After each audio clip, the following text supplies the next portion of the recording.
마태복음 24장 2절 대답하여 가라사대 너희가 이 모든 것을 보지 못하느냐 내가 진실로 너희에게 이르노니 돌 하나도 돌 위에 남지 않고 다 무너뜨리우리라.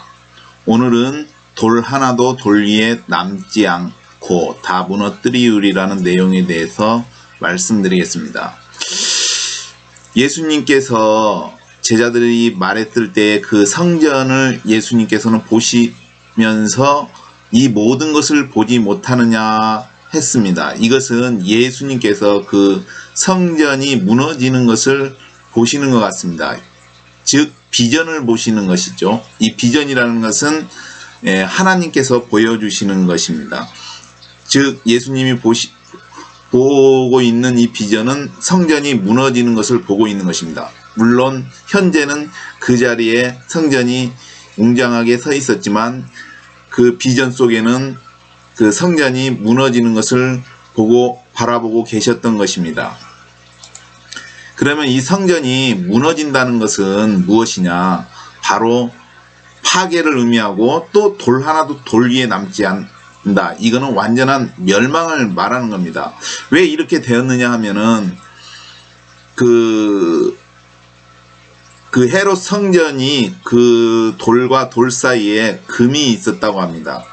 금이 있었는데 그 로마 군인들이 그 금을 얻기 위하여 돌을 다 해집기했다고 합니다. 그래서 돌이 돌 위에도 남지 않고 다 무너뜨려졌다고 합니다. 근데 이것은 완전한 파괴를 의미하는데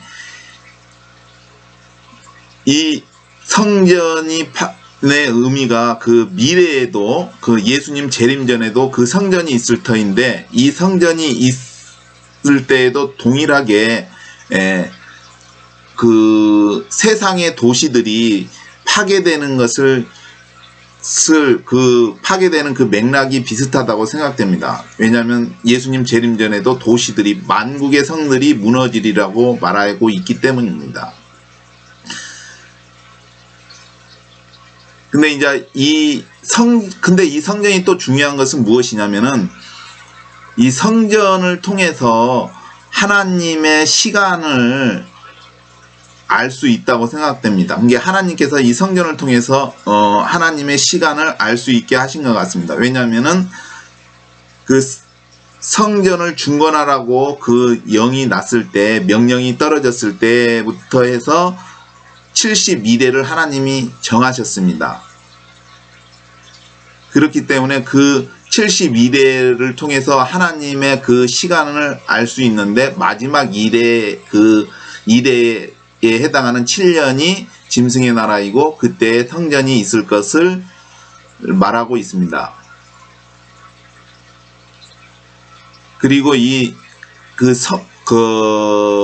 그 마지막 때에 그 예수님 재림 전 마지막 때에는 그 만국의 성들이 무너진다고 하였습니다. 그 부분이 계시록에 보면은 7대접의 재앙이 있는데 7번째 대접을 딱 쏟을 때 이거는 공기 가운데 쏟는데 계시록 16장 18절에서 21절 번개와 음성들과 내성이 있고 또 큰 지진이 있어 어찌 큰지 사람이 땅에 있어 오므로 이같이 큰 지진이 없었더라. 큰 성이 세 갈래로 갈라지고 만국의 성들도 무너지니 큰 성 바벨론이 하나님 앞에 기억하신 바 되어 그의 맹렬한 진노의 포도주잔을 받음에 각 섬과 섬도 없어지고 산악도 간데 없더라. 또 중수가 한 달란트나 되는 큰 우박이 하늘로부터 사람들에게 내림에 사람들이 그 박제로 인하여 하나님을 회방하니 그 재앙이 심히 큼이러라 하였습니다. 즉 여기서 볼 때에 만국의 성들이 무너진다는 것은 즉 만국은 이 지구상에 있는 나라들이고 성은 도시들을 말합니다. 그 도시들도 파괴가 된다는 것이죠. 예수님 재림 전에. 근데 이 부분 계시록 16장 18에서 21절이 마태복음 24장에 나와 있는 그날 환난 후 즉시 해가 어두워지면부터 예수님이 구름을 타고 오는 그 부분 사이하고 같은 부분이라고 생각이 듭니다. 그러면은 이 만국의 성들이 무너진다고 했을 때에 그러면은 많은 사람이 죽을 터인데 하나님께서는 그 부분에 대해서 말씀하고 계시는 것 같아요. 왜냐하면 피하라고. 왜냐하면 요한계시록 18장 4절에 보면은 또 내가 들으니 하늘로서 다른 음성이 나서 가로되 내 백성아 거기서 나와 그의 죄에 참여하지 말고 그의 받을 재앙들을 받지 말라 이렇게 말씀하셨습니다. 거기서 나오라고 하신 것이죠. 그러면은 거기가 어디일까요? 바로 바벨론입니다. 바벨론은 이제 대표 만국의 도시들을 이게 전 세계의 도시들의 대표적인 격인데 이게 도시에서 나와야 되는 것이죠. 근데 지금 뭐 나오라는 게 아니라 그 때가 되면은 알겠죠. 때. 그게 이 성경을 아는 사람들은 그때에 나올 수 있는 것입니다. 그렇기 때문에 성경을 알아야 된다고 생각됩니다. 왜냐하면 일본도 전쟁 2차 세계대전 때 분명히 미국에서 핵폭탄을 터뜨리기 전에 삐라를 뿌렸습니다. 그게 알려준 거지요. 거기서 피하라고. 근데 그 삐라를 보고 그것을 듣고 그것을 믿고 피한 사람은 그 핵폭탄에서 벗어났지만 그것을 무시한 사람들은 그 핵폭탄으로 인해서 사망하게 됩니다. 마찬가지인 거라고 생각돼요.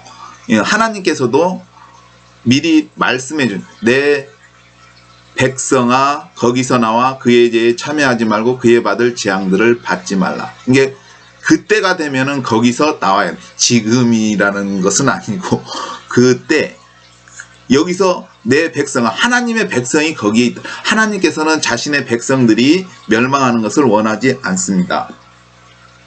근데 이제 여기서 그 만국의 성들이 무너진 거에 대해서 한 가지 이제 포인트 깨닫는 것이 있습니다. 제가 깨달아지는 것은 무엇이냐면은 예수님이 금식하실 때에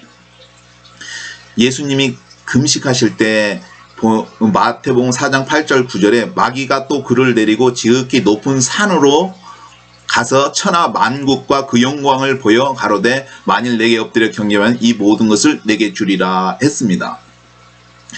여기서 마귀가 두 가지를 천하 만국과 그 영광을 보여주었습니다. 천하 만국과 그 영광.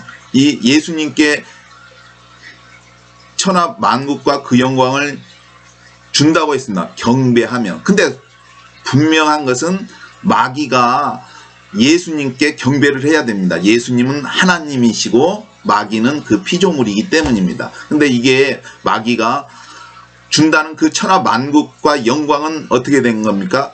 바로 예수님 재림 전에 무너지는 만국의 성들도 무너지니, 즉 마귀가 예수님께 보여준 천하 만국과 그 영광은 결국 무너질 것이라는 것이죠.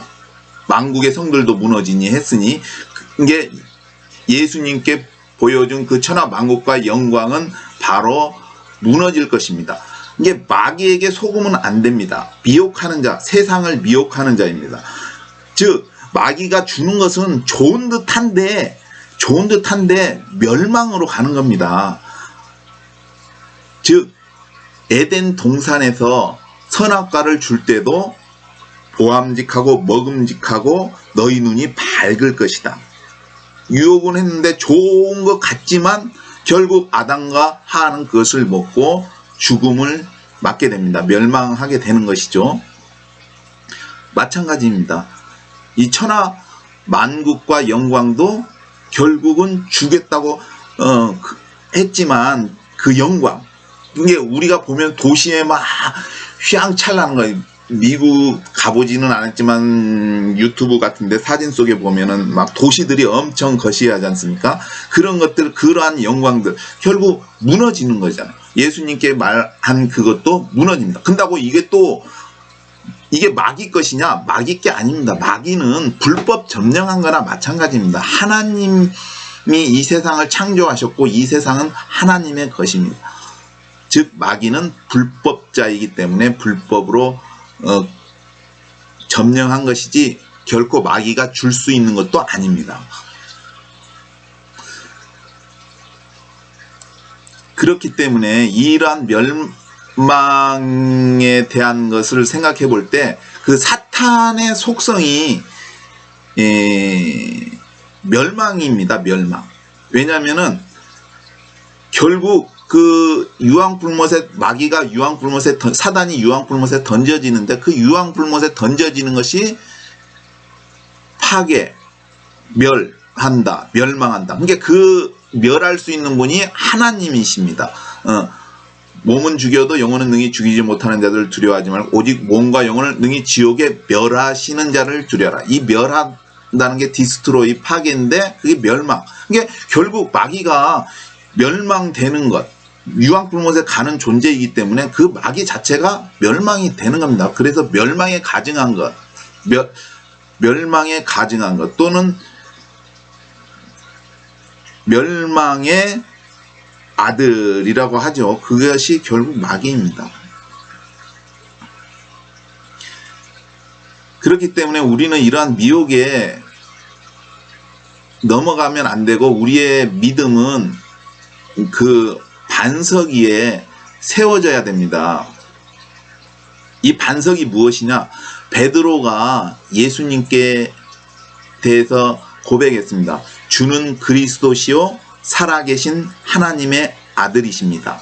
바로 예수님이 우리의 주, 나의 주님, 주인님, 주님이시고 또 그리스도, 우리를 구원해 주실 수 있는 유일한 분, 즉 사망에서 우리를 구할 수 있는 유일한 분이 예수님밖에 없다는 거예요. 천하 만민에게 다른 구원의 이름을 주신 일이 없다고.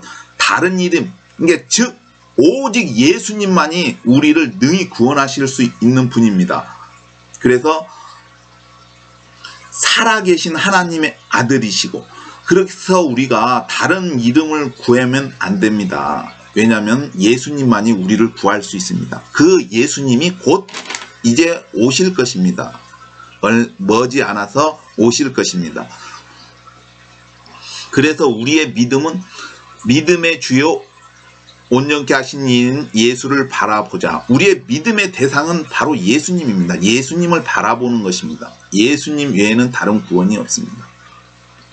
다른 구원 없습니다. 그래서 예수님께서 이 반석 위에 이제 이 베드로가 이 고백한 믿음을 말씀하시고 너는 베드로다. 내가 이 반석 위에 내 교회를 세우리니 음부의 권세가 이기지 못하리라 라고 말씀하셨습니다. 그러면은 여기서 이 반석 위에 뭐가 세워지냐면 예수님의 교회가 세워지는 것입니다. 반석이. 근데 이렇게 반석이 무엇이냐? 바로 믿음을 의미합니다. 믿음의 반석이라고 하잖아요. 그 믿음이 반석인 것이죠. 근데 예수님이 또한 이렇게 말씀하셨을 때 또 이런 의미도 있습니다. 음부의 권세가 이기지 못한다. 음부의 권세라는 게 뭐죠? 사망의 권세죠. 사망의 권세. 그럼 살아나지 못한다는 것이죠. 음부의 권세가 이기니까.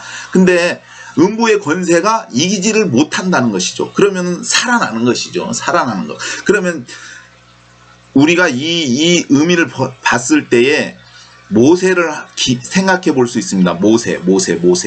모세가 하나님의 영광을 보여달라고 하였을 때 모세가 그 하나님께서 그 영광이 지나갈 때 반석 위에 모세를 반석 틈에 모세를 세우고 그 다음에 지나갈 때 싹 덮는다, 손으로 덮는다고 했습니다. 이것은 무엇을 의미하느냐? 그 반석 틈에 왜냐면은 왜 그렇게 덮느냐면은 그 하나님의 영광의 얼굴을 보고 원래는 살 수 있는 사람이 없다고 했습니다. 그게 육체를 가진 인간이 하나님의 영광의 얼굴을 보고 살 수가 없습니다. 그래서 모세가 이제 하나님의 영광을 보여달라고 할 때 하나님께서 얼굴은 못 보지만 지나갈 때 뒤는 볼 것이다 라고 했습니다. 그래서 덮어주는 겁니다. 왜 덮을 때는 하나님의 얼굴의 영광이 지나가기 때문에 그 다음에 이제 지나갈 때 이제 손을 떼고 뒤에만 이제 보는 것입니다. 이것은 또 어떤 의미가 있냐면은 이제 예수님이 재림하실 때는 그 영광으로 오실 때에 우리는 그 뭐라고 할까 골짜기 산의 골짜기에 숨어야 되는데 왜냐하면 그때 하나님의 영광이 지나갈 때 모든 것은 다 죽기 때문입니다. 그게 침략한 전쟁을 일으킨 그 모든 세력들이 다 죽기 때문입니다. 그래서 모세가 그때 서 있던 그 반석이 무엇이냐면은 바로 예수님을 의미합니다. 예수님, 그 믿음, 모세도 그런 믿음을 가졌다는 것이죠. 근데 여기서 그 구약에 보면은 이런 얘기가 나옵니다. 모세의 시체에 대해서 변론을 한 것이 나옵니다. 모세의 시체에 대해서.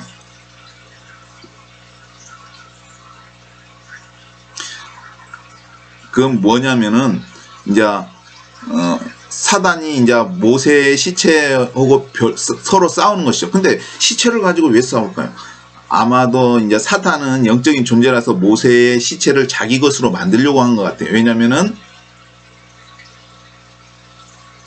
가룟 유다에게 사단이 들어갔잖아요. 그거 같이 이게 이제 모세의 시체를 자신의 몸으로 만들려고 한 것 같아요. 근데 이제 그게 안 된 것 같습니다. 왜냐면은 모세가 변화산에서 모세와 엘리야가 있었잖아요. 그러면은 모세가 있었다는 것은 결국은 뭐죠? 모세가 죽음에서 살아났다는 것이잖아요. 그죠? 이게 음부의 권세가 이기지 못하였다는 것을 나타내는 것입니다. 모세가 그 변화산에 있었다는 것은 음부의 권세가 있었으면은 사망 속에 있어야 되는데 예수님 앞에 나타나는 것은 모세가 음부의 권세를 이겼다는 것이죠. 이게 하나님께서 이게 그러한 믿음이 있기 때문에 모세는 그 예수님이 말씀하신 음부의 권세가 이기지 못하리라에 해당하는 것이죠. 그리고 이제 예수님께서 이제 이런 생각도 해봅니다.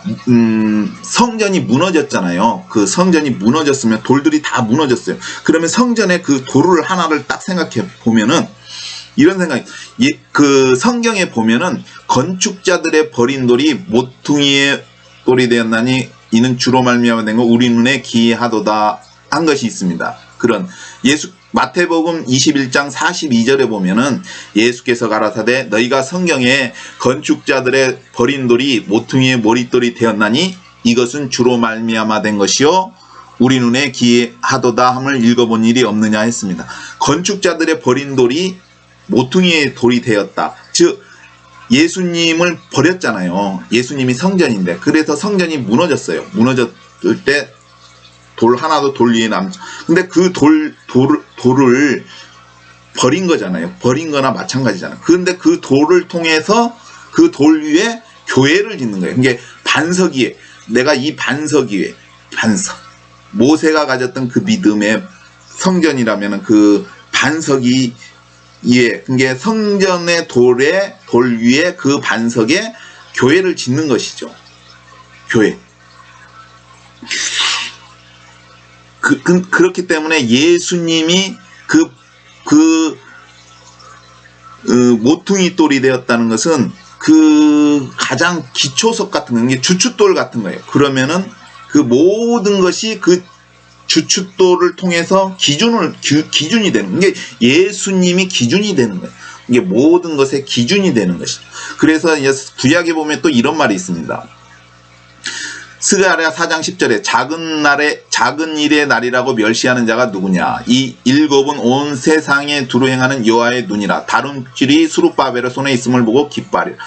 이게 다름줄이 스룹바벨. 이게 스룹바벨이 성전을 지으면은 이렇게 줄이 있잖아요. 건축할 때 이 줄을 통해서 삐져나오면 탁탁탁 자르고. 이게 이 줄이 있다는 것은 기준이 되는 것이죠. 이 줄이 기준. 이게 예수님이 모든 것의 기준이 되는 거예요. 인류 문명의 기준, 역사의 기준도 예수님이잖아요. 예수님. 히스토리. AD, BC. 예수님 전, 예수님 후, 오신 후. 그렇기 때문에 우리의 믿음이 허물어졌지만, 성전처럼 버려졌지만 그 예수님을 통해서 그 믿음을 가진 사람은 누구나 그 위에 예수님께서 교회를 만약에 예수님이 베드로에게 세운다고 했을 때 그 말이 단지 베드로에게 세운다면은 천주교가 맞아요. 천주교를 통해서만이 그게 되는데, 그 말을 그 예수님이 베드로가 고백한 그 말 주는 그리스도시요 살아계신 하나님의 아들이십니다. 이 고백이에 예수님이 세운다는 것을 시라면은 천주교가 아니죠. 믿음 위에 세워지는 거예요. 교회가, 하나님의 교회가. 이게 천주교가 하나님의 교회라고 말할 수는 없다 이 말이죠. 왜냐하면 천주교도 그 고백이 된다면은 그 고백을 세우는 사람마다가 교회가 되는 것이죠. 아까 그 성전의 그 돌이 반석인 그의 교회, 우리가 하나님의 성전이라고 하잖아요. 너희가 하나님의 성전인 것을 알지 못하느냐 했기 때문에 그 성전의 돌 위에 우리의 교회를 세우는, 우리가 그 믿음을 가졌으면 그 반석이 이미 준비된 것이고 그 위에 이제 교회가 세워지는 것입니다. 그러니까 교회의 머리가 누구냐? 예수님이죠. 기준. 이게 주님이 진 거예요. 주인. 예수님 외에는 다른 구원이 없다는 것이죠. 그리고 이제 이거는 너무 길어지는 것 같아가지고 다음 편은 따로 하겠습니다. 왜냐하면 너무 길어질 것 같아가지고 즉 우리의 고백은 주는 그리스도시요 살아계신 하나님의 아들이십니다. 예수님을 말씀하고 있습니다. 우리는 예수님을 믿는 사람들입니다.